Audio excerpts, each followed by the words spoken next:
Bonjour à tous et bonjour à toutes les courageuses. Deuxième partie de ce grand test pour vérifier si tu es dans une relation toxique. Ce test, il est tellement grand, j'avais tellement de choses à te dire que j'ai été obligée de faire 2 vidéos parce que ça aurait été trop lourd en une seule fois. Alors, si tu n'as pas fait la première partie du test avec les 12 premières questions, pas de panique, je te fais un petit rappel dans quelques instants et tu peux aussi faire cette seconde partie et aller seulement ensuite faire la première partie. Le sens de visionnage des vidéos n'a pas tellement d'importance pour les résultats de ce test. Je te mets cette première partie en vidéo suggérée à la fin de toute façon.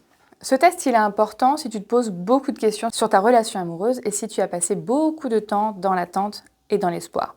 Le problème avec cet espoir, c'est qu'il maintient la relation durablement, même quand on n'y est pas très heureuse. Alors dans ces 24 questions, c'est finalement 24 critères, reste bien jusqu'à la fin parce que tu vas voir que le dernier critère, c'est quelque chose que tu peux faire toi parce que tu es dans une relation toxique. Alors je te fais un rapide rappel des 12 premières questions auxquelles tu as peut-être déjà répondu et du coup je ne vais pas les développer parce que je les ai développées longuement dans la vidéo précédente. Alors les questions c'était, est-ce que depuis que tu es dans cette relation, tu te remets sans cesse en question ? Est-ce que tu dois toujours lui trouver des excuses ? Est-ce que tu es obligé de le survaloriser au maximum ? Est-ce que tu veux qu'il change ? Est-ce que ce qui est important pour toi autour de la relation va bien ? Est-ce que tu prends de moins en moins d'initiatives ? Est-ce que tu es épuisé ? Est-ce qu'il y a beaucoup de disputes avec un bénéfice secondaire à cette dispute ? Est-ce qu'il néglige ce que tu ressens ? Pourquoi tu regardes ce genre de vidéo ? Est-ce que tu es toujours en train de chercher son attention? Est-ce que tu es de plus en plus complexé? Et enfin, est-ce que tu as le sentiment d'être de plus en plus souvent, de plus en plus rapidement en colère?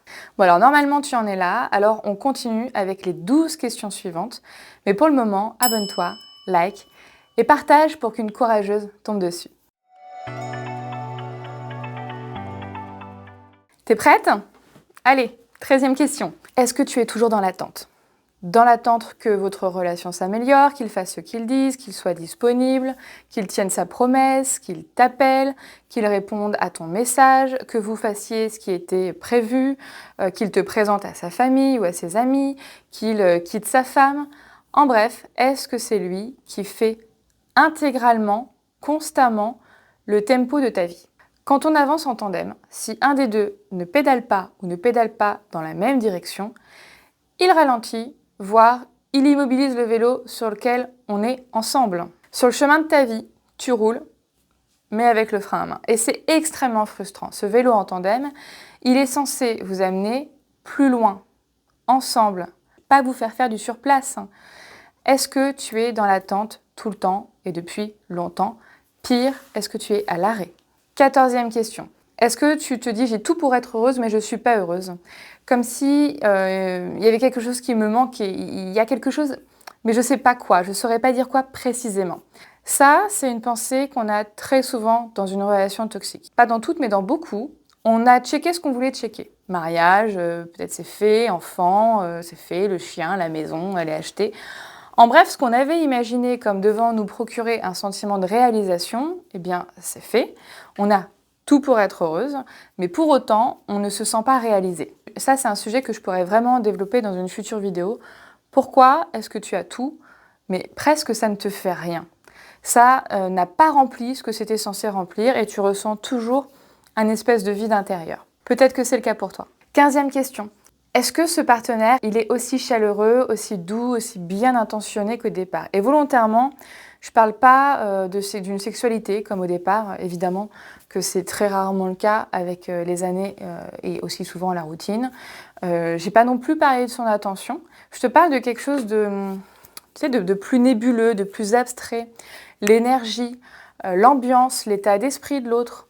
Est-ce que si tu devais mettre une couleur à l'énergie, à l'aura autour de cette personne, quand tu l'as rencontrée, est-ce que ce serait la même couleur qu'aujourd'hui, la même couleur énergétique qu'aujourd'hui? Ou est-ce qu'aujourd'hui, son énergie, sa couleur énergétique, elle est beaucoup plus sombre? 16e question. Est-ce qu'à partir du moment où il y a eu un changement dans votre situation commune, il a changé d'attitude envers toi? Je m'explique. Quelque chose qui est récurrent, c'est une sale habitude dans les relations toxiques. Ce qui se passe, c'est que lorsque tu as pris un engagement, la personne, elle se transforme. En fait, ce partenaire, il fait une comptabilité des conséquences pour toi entre tes pertes et tes bénéfices. Et à partir du moment où il a estimé, où il a calculé que l'engagement que tu avais pris, ça te coûterait beaucoup trop pour toi de revenir dessus, eh bien là, tu vois son vrai visage. Typiquement, alors bon, le mariage, grossesse, achat de maison, mais ça peut aussi arriver beaucoup plus tôt dans des décisions qui semblent plus petites, mais qui ont été prises, qui étaient moins engageantes, mais qui sont là.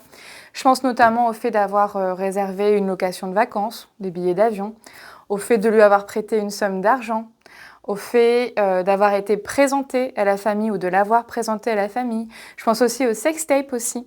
En fait, à partir du moment où tu as réalisé un engagement dans lequel revenir dessus a de possibles conséquences que tu ne voudrais pas assumer, eh bien, il retire son masque de gentil, il retire son masque de douceur et il est, de son point de vue, en position de pouvoir. 17e question, la création de faux souvenirs. Alors là, il change de version, il retourne les situations, on a l'impression d'être folle, de perdre la tête, d'être perdu, de ne plus rien savoir et en plus souvent il va suggérer. Tu vas douter de plus en plus sérieusement de ta mémoire, il le suggère que tu perds la tête, il peut même créer des faux souvenirs. Il va tellement réécrire les choses à sa façon, retourner les rôles, les responsabilités, les séquences d'événements, qu'à force d'insistance, qu'à force de modification, et en plus il se montre convaincant, tu ne vas plus savoir ce qui s'est passé, ce qui s'est dit. Ça, c'est quelque chose dont je te parle pas mal dans la plateforme, parce que la modification de la réalité que tu vis, c'est un outil majeur de l'emprise amoureuse.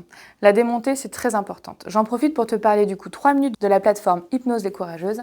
Je crois sincèrement que ce que contient cette plateforme, ça n'existait pas avant de cette façon-là. Dedans, tu as des dizaines et des dizaines de vidéos. J'y ai mis tout mon cœur, toutes mes connaissances, toute mon expérience, toute ma personnalité aussi. Cette formation, elle suit un fil logique. Elle est intense, il faut s'accrocher, je te le cache pas. Mais dedans, je t'y explique pas à pas, vidéo après vidéo, toute la construction de l'emprise. Comment ça se passe dans ton cerveau? Quelles ont été les conséquences? Quelles ont été les séquences obligatoires par lesquelles tu es passé sans t'en rendre compte? Ce que ça a modifié en toi et pourquoi? Mais aussi, comment te défendre? Comment faire face? Comment te reconstruire? Qu'est-ce que tu dois changer profondément en toi pour te libérer de cette relation? Et je t'accompagne à changer ça. Cette formation, c'est pas juste pour y voir clair, c'est pas juste pour se séparer, c'est pas juste pour ne plus jamais te faire avoir, c'est pas juste pour que l'autre change, c'est pour que toi, tu changes profondément et que ça se répercute positivement sur toute ta vie et en particulier sur tes relations amoureuses. C'est une sorte de notice complète. Et en plus, tu as le groupe des courageuses, c'est des femmes extraordinaires, débattantes comme toi, elles traversent des hauts, elles traversent des bas, et on se soutient et on ne se lâche pas parce qu'on n'est pas toute seule et qu'on se comprend.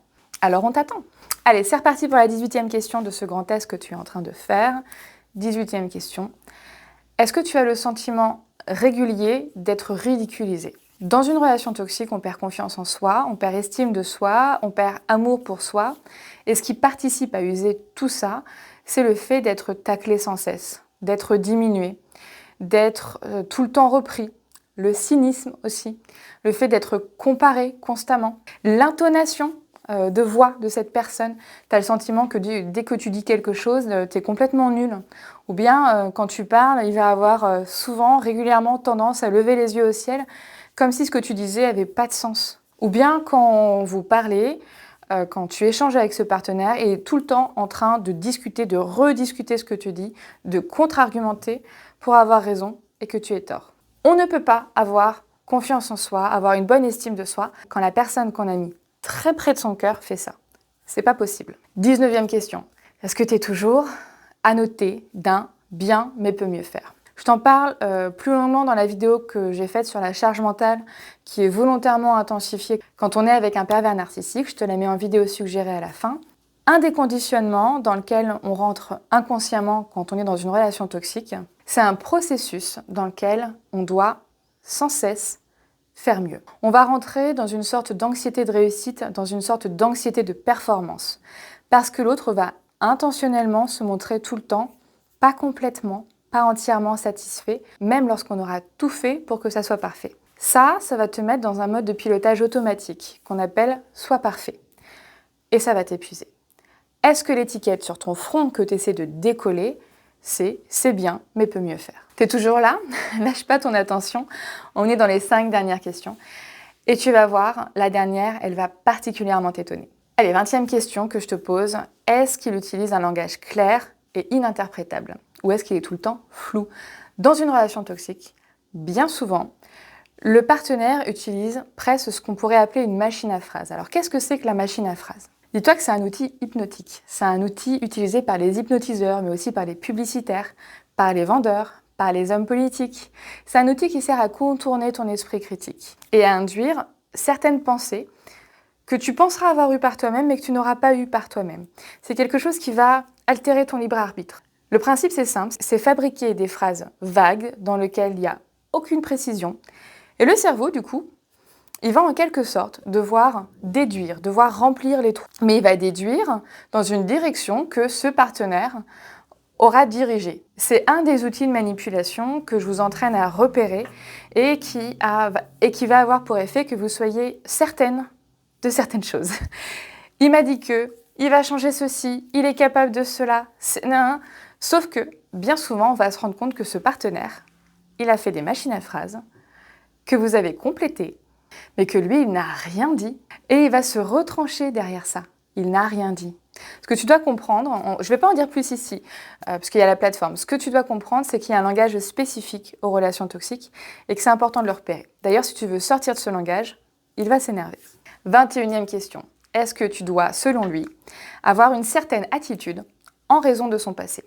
Souvent, dans une relation toxique, l'autre va se cacher derrière des précédentes relations, des relations amoureuses, et pourrait même te dire qu'il a été avec une manipulatrice. Mais parce qu'il a souffert de certaines choses, ce n'est pas à lui de travailler sur lui. Ça va être à toi de modifier ta façon d'être pour que ça ne lui remémore pas, pour le rassurer. Et cette relation toxique dont il a souffert peut être réelle. C'est pas le sujet. Elle peut d'ailleurs être avec une ancienne partenaire et même avec un parent. Mais tu vas entendre, tu fais comme mon ex. Ça me rappelle ma mère. Je t'interdis de faire ça parce que mon ex, quand elle fait ça, patati patata. Après ce que j'ai vécu, ce qui va se passer, c'est que tu vas avoir des devoirs, des interdits, des règles qui vont être vendues, être données comme légitimes parce qu'une conséquence de ces anciennes expériences. Alors, comprenons-nous bien, on a tous des expériences avec nos parents, avec nos ex, avec des amis. C'est parfois pas toujours très heureux, mais c'est pas le sujet. Le sujet, c'est que tu n'as pas à subir le fait qu'on te confonde avec, qu'on projette sur toi quelque chose avec lequel tu n'as rien à voir, tu n'es pas concerné, tu n'es pas ce parent, tu n'es pas cet ex. Et en plus, plus tu vas suivre cette direction qui est censée le rassurer, plus tu vas devoir faire des choses pour le rassurer parce que c'est une relation toxique. 22e question. Dans cette 22e question, il y a plein de questions. Je voudrais savoir comment tu te sens. Et je veux bien que tu me répondes en commentaire. Est-ce que tu te sens sereine? Est-ce que tu te sens libre? Est-ce que tu te sens forte? Est-ce que tu te sens légère? Est-ce que tu te sens tranquille? Alors ça, c'est 5 états. C'est pas les seuls, mais moi je te parle de cela. C'est 5 états qui nous font nous sentir bien. Ou en tout cas, qui ne nous font pas nous sentir, tu sais là, écrasés à cet endroit-là, dans la poitrine comme ça, là, un truc qui t'étouffe. Comment tu te sens? 23e question, c'est le sujet de la moralité, de la bonne conscience, de la culpabilité, qui souvent prennent beaucoup de place en toi, au point où tu essaies d'être irréprochable.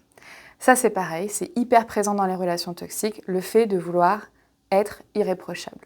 Dans une relation toxique, cette belle valeur de la moralité, elle est poussée tellement loin que tout ce que tu dis, tout ce que tu fais, tout ce que tu penses, tout ce que tu désires, va être filtré par ça et tu vas être tout le temps avec un état d'esprit de « il faut » et de « je peux pas ».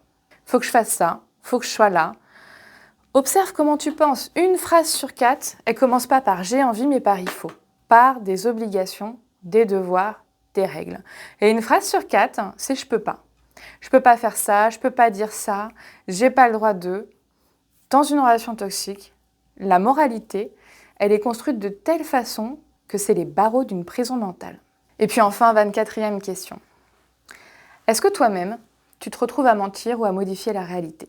Quand on est dans une relation toxique, que quoi qu'on fasse, ça va pas, que quoi qu'on dise, ça va pas, que tout ce qu'on fait, c'est pas bien, que qui on fréquente, c'est pas bien, que c'est jamais assez, que la moralité, c'est devenu des barreaux de prison, qu'on a l'étiquette bien, mais peut mieux faire, etc., etc., on va avoir tendance, pour préserver des choses importantes pour nous, pour continuer à voir des personnes qu'on apprécie, pour continuer à réaliser nos passions qu'on aime, sans qu'elles soient dénigrées, pour ne pas entendre l'autre mal juger, déposer son venin, pour ne pas avoir à se surjustifier, pour garder un espace personnel, pour faire des choses qu'on veut, qu'on aime, eh bien, on va avoir tendance à mentir ou à embellir la réalité. C'est des mensonges qui, normalement, n'auraient pas lieu d'être si on était dans une relation saine, parce que c'est des mensonges, simplement, pour préserver son espace.